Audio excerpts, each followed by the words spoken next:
हरियाणामधून अक्षरशः सगळ्यांना हादरून टाकणारी एक घटना समोर आली असून पानिपत येथून पोलिसांनी एका सायको किलर महिलेला अटक केली आहे। या सायको महिलेनं फक्त ईर्ष्या आणि मानसिक विकृतीमुळे 4 चिमुकल्यांना संपवलेलं आहे।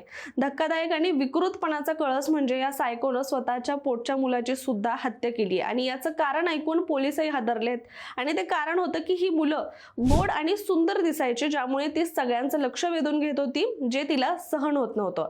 हो, हेच कारण पोलिसांना देखील चौकशीत तिने सांगितलेलं आहे आणि ती आकर्षक दिसणाऱ्या मुलांनाच टार्गेट करत होती। त्या चिमुकल्या जीवांना टब किंवा बाथरूम आणि हौदातील पाण्यात किंवा छोट्या कंटेनर मध्ये ती बुडवून मारायची। 1 डिसेंबरला नवलाथा गावात एका लग्नात 6 वर्षांची मुलगी टब मध्ये मृतावस्थेत सापडल्यावर प्रकरणाचा तपास अधिक वेग घेऊ लागला। टब पेक्षा मुलगी उंच असतानाही ती तिथे बुडाल्याचा दावा संशयास्पद वाटल्याने पोलिसांनी चौकशी केली आणि या हत्याकांडामागील सर्वात भयानक चेहरा समोर आला।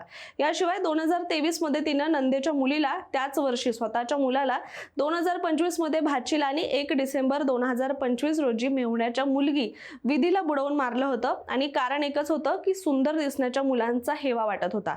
भयंकर म्हणजे हत्या केल्यानंतर ही महिला उलट आनंद व्यक्त करत असत आणि AI-1 टीमने अवघ्या 36 तासामध्ये या संपूर्ण प्रकरणाचा छडा लावलेला आहे। सध्या ही सायको किलर पोलीस कोठडीत असून तिची मानसिक आरोग्य तपासणी सुद्धा केली जाते आणि अजून कोणाची हत्या केली आहे का याचा देखील तपास सुरू आहे।